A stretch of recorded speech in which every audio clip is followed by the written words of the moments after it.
La nouvelle version du PGEM de Mooréa a fait l'effet d'une bombe dans le monde de la plaisance. Seulement 10 voiliers sont dorénavant autorisés à transiter 1 ou 2 nuits maximum sur l'île Sœur.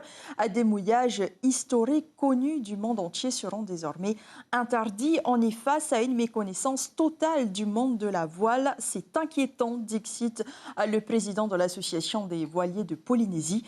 Une hérésie, voire même une injustice pour les amoureux de la voile. Sibel Plichard, Heidi Enko et Hiti Manaki sont allés à leur rencontre. La sentence est tombée en Conseil des ministres. Le PGEM de Mooréa réactualisé. 3 mouillages historiques de l'île Sœur sont désormais interdits aux voiliers. Des abris au fond sableux où les marins se sentent en sécurité, comme Tahiamanu, où une vingtaine de voiliers trouvent habituellement refuge. Seule alternative proposée, des mouillages au fond des baies. Pour Tamatoa, c'est l'incompréhension.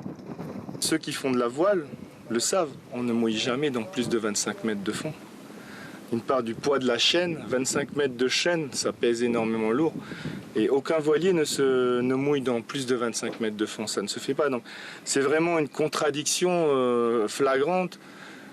Et de dire, ah ben oui, vous pouvez aller là, dans plus de 25 mètres de fond, sachant qu'on ne peut pas y aller.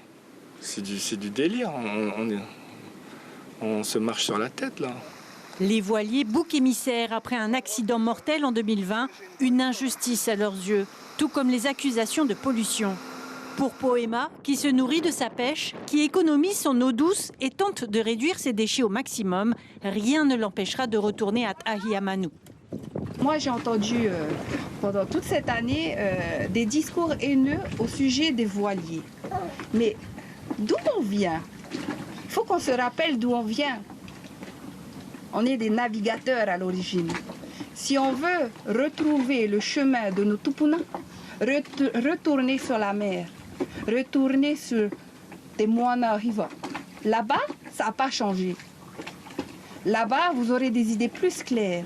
L'association des voiliers de Polynésie regrette de ne pas avoir été consultée et dénonce les méconnaissances techniques de ceux qui ont mis en place ces quotas. Il est loin le temps où le pays voulait développer la plaisance. Face à son incapacité d'offrir les infrastructures nécessaires, l'admission temporaire des voiliers repasse de 36 à 24 mois, avec aujourd'hui cette nouvelle interrogation. Il y a 66 bateaux dans la marina de Waiare, il y en a 50 au Yacht Club, il y en a une centaine ici, il y en a 300 à Punauia. Comment on va faire pour aller à Mooréa? Simplement, d'un point de vue pratique, il y a 10 places.